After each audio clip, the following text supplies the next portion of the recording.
ઓછી અને આપણે 12 અને વધુ કરી નાખવું પડશે. તો અગર આવું થયું તો હવે શું કરવાનું?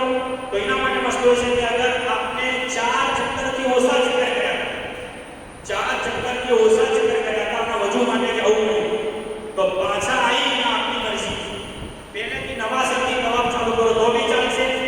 જો દી છોડી ગયા એની કન્ટિન્યુ કરશો તો બી ચાલશે. હજરત અસ્વદની પાછા આવવાની જરૂર નથી. પણ જો આપણે 4 તવાફ 4 ચક્કર યા એનાથી વધારે કર્યા અને આપણે વજુ માટે જવું પડ્યું તો હવે નવા સરથી તવાફ ચાલુ કરવાની ઇજાજત નથી. જો દી આપણે છોડી ગયા હતા એથી જ આપણે કન્ટિન્યુ કરશું. એક વાત બીજો એટલે કે આપણે તવાફના ચક્કરની ગણતરી ભૂલ થઈ ગઈ. આપણા પાસે તસ્બીહ છે 7 પારો વાળી, આપ એક ચક્કર બાદ એક પારો કેવો છો, બીજો ચક્કર બાદ બીજો પારો કેવો છો, તો ગલતી વિધાનમાં પારો કેવો ગયો તો અમુક સમયે ભૂલી જવાય. તો હવે આપણા કન્ફ્યુઝન થઈ ગયું કે પારો કેવો કેવો ભૂલ થઈ ગઈ, ભૂલી જાય કે આ છ ચક્કર છે. તો આપણો હાજી બાજુ છે તો એના પૂછો આપણે એમ છે કે ના મને યાદ છે તો એની વાત પર અમલ કરો તો હે. પણ એને બી કન્ફ્યુઝન છે અને કોઈને આપણે પૂછી નહીં શકતા, બીજાના આપણા ચક્કરની શી ખબર. તો અગર ઉમરાના તવાફ યા હજના તવાફ એટલે કે તવાફે ઝિયારત, ઉમરાના તવાફ યા તવાફે ઝિયારતના અંદર આવું થયું કે ચક્કર ભૂલી ગયા તો ફેરથી નવા સરથી તવાફ ચાલુ કરો. સમજમાં આવ્યું? ઉમરાના તવાફનું યા હજના તવાફનું તવાફે ઝિયારત યા 10મીના યા 11મીના 12મી જલના કરશો મીનાથી આવી એ તવાફ અંદર આવું થયું કે ચક્કર ભૂલી ગયા, કોઈ કહેવા નહીં દર આપણે નક્કી નહીં કરી શકતા તો નવા સરથી પહેલેથી આખો તવાફ ચાલુ કરો. અને જો આપણો તો કોઈ કહેવાળો માણસ છે એની વાત આપણે યકીન છે તો જે રોજ બદલે છે કે આટલા ચક્કર થયા તમે મારા અભી ચક્કર કરતા હતા તો આટલા ચક્કર થયા છે, મારા આટલા થયા તો તમારે બી આટલા થયા છે, આપણો એની વાત પર ભરોસો છે તો આપણે એની વાત પર અમલ કરી શકીએ. આ ફરજ તવાફની વાત છે, ઉમરાના તવાફની અને તવાફે ઝિયારત. એના સિવાય જે બીજા તવાફ છે નફલી તવાફ, તો એના અંદર અગર ચક્કરમાં ભૂલ થઈ જાય એમ છે તો ભાઈ 3 થયા યા 4 થયા, 3 થયા યા 4 થયા તો 3 માન્યા રાખે અને ચોથા ચક્કરની શરૂઆત કરે. 4 થયા કે 5 થયા તો 4 માન્યા એટલે ઓછી સંખ્યા માન્યા રાખે અને તવાફની શરૂઆત કરે. આ રીતે સહીના અંદર ચક્કરના આગળ ભૂલી ગયા તો આ રીતે આપણો જો દિલ વધારે ઓછી સંખ્યાના માન્યાના સંખ્યા સહીની આગળ શરૂઆત કરે. તો આ રીતે આપણો તવાફ પૂરો થઈ ગયો, સહી પૂરી થઈ ગઈ, અલગ કસરત થઈ ગયું. આ ઉમરાની પાદક પૂરી એકદમ ફ્રી થઈ. અગર કોઈને હજ્જે કિરાની નિયત કરી તો એના તમામ અમલ તો સર કરવાના. એને શું નહીં કરવાનું? કસર નહીં કરવાનું. એને બાલ ચોગીના બાલ નથી કાપવાના. જે હાજી જેને હજ્જે કિરાની નિયત કરી, જેમ કે એનો એહરામ હજી સુધી કાયમ છે, એનો એહરામ 10મી હજ સુધી કુરબાની ના થાય ત્યાર સુધી એનો એહરામ આપી દે તો એ ઉમરાનો તવાફ કરશે, સહી કરશે અને અલગ કસર વગર એ પોતાનો એહરામ કન્ટિન્યુ રાખશે. હવે જેને હજી કિરાની નિયત કરી છે એના માટે બીજું એક કોમ સુન્નત મુઅક્કદા છે. ઉમરા કરવા માટે તો પૂરું થઈ ગયું, તમત્તો કરવા માટે તો ઉમરા પૂરો થઈ ગયો. હવે એ લોકો જેટલા ચાહશે એટલા નફલી તવાફ કરશે.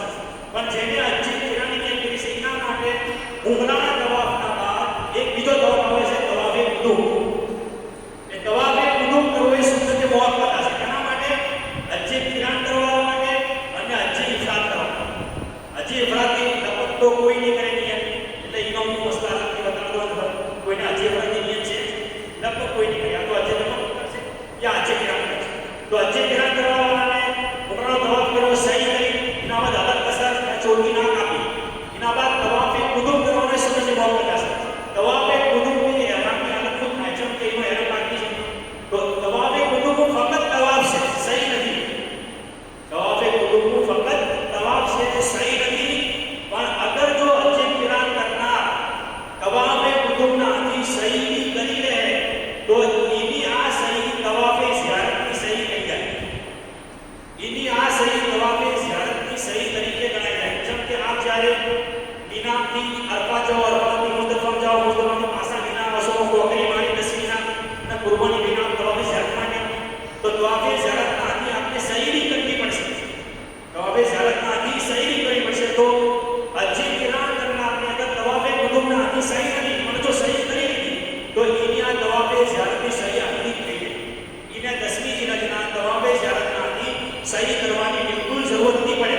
અને હજી કિરાન કરનારને તવાફે કુતુબના હાથી સહી કરવી એ અફઝલ છે, તવાફે ઝિયારતના હાથી સહી કરવા કરશે.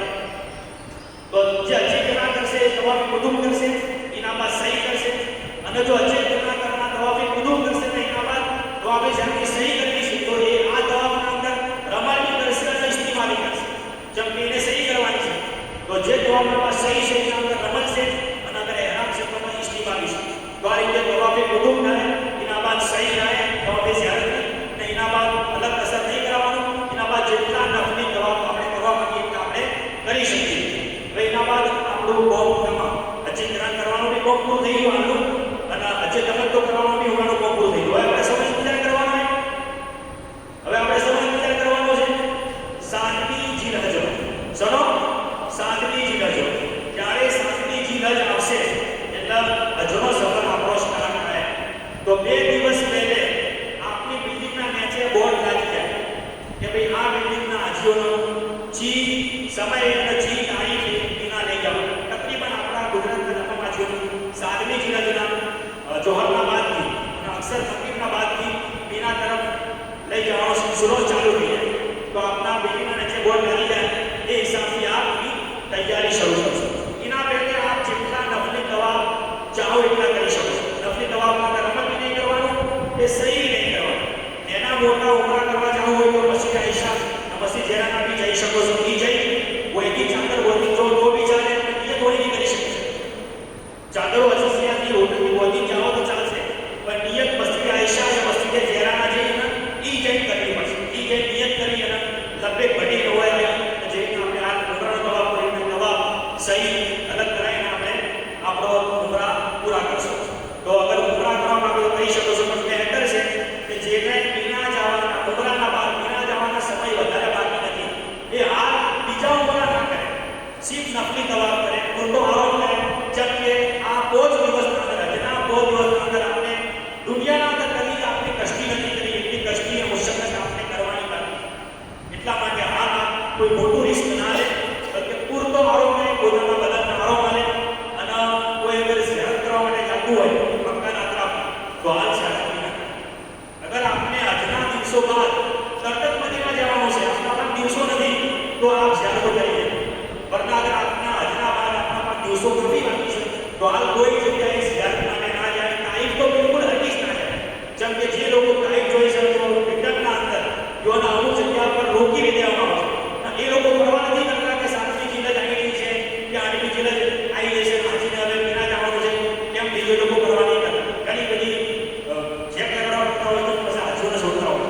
તો તાઈફ જવાની તકલીફ હજના એટલે બિલકુલ ના કરે, ઝિયારત બી ના કરે. અગર દિવસો પડે છે તો પૂરતો આરામ કરે, કારણ કે આ હજના દિવસો શરૂ થવાના પહેલા એકદમ દરો તાજા થઈ ગયો અને હજના દિવસની અંદર પૂરી મુસ્તૈદીથી આપ હજના અરકાનની અદાયગી કરી શકો. તો ઇન્શાઅલ્લાહ તબારક તઆલા હવે આપણે 10 મિનિટ થોડી જ લાગી પિશાબ પૂરી કરીને આપણે એકદમ ભેગી દરો તાજા થઈ ગયો. હવે ઇન્શાઅલ્લાહ મસાઈલનો બી જરૂરી મસાઈલથી આપણે સુપડા કરશું અને હજના સફરને બી ઇન્શાઅલ્લાહ આપણે શરૂઆત કરીએ. તો પિશાબ પૂરી માટે આપ જઈ શકો. ઇસ્લામી પહેલો શરૂ એક પહેલો એક જ મિનિટ એક એનાઉન્સ હોજો.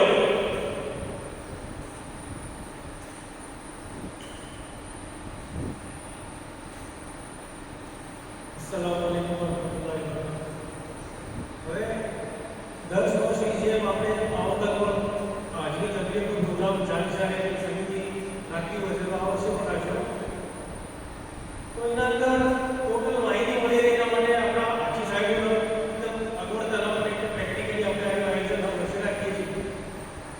બીજું કે આપણી કમિટી તરફથી અને જમાત તરફથી હજ અને ઉમરા માટે કિતાબની છાપીએ છીએ આ વર્ષે. તો એના અંદર જે મશાઈખ શિષ્ય રહેમતુલ્લાહ બાવાની કિતાબના હવાલાથી અને બીજી જે મહત્વની કિતાબો છે એના હવાલાથી ટોટલ વસ્તુ એના અંદર આવરી લીધી છે. જેના જેના મસાઈલના અંદર ગુજરાતીના અંદર લખેલા છે તો આપણે સમજવામાં તકલીફ ના પડે. તો એ કિતાબોનું વિતરણ હવે ઓના બાદ લંચનો ટાઈમ થાય એના બાદ મૌલાના સાહેબ એ મદીના શરીફના વિશે જિકર કરશે. એના બાદ ખાવાનો પ્રોગ્રામ છે તમામ હાજીઓનો. તો ખાઈ જ્યારે ફારિગ થો તો લેજેથી જવાનું છે, ઓછું ઘણું છે તો આપણા મોસું ઉઠેલા છે કિતાબ વાળવા માટે તો મહેરબાની કરીને કિતાબ લેતા જાય જેથી તમને ગુજરાતી ભાષાના અંદર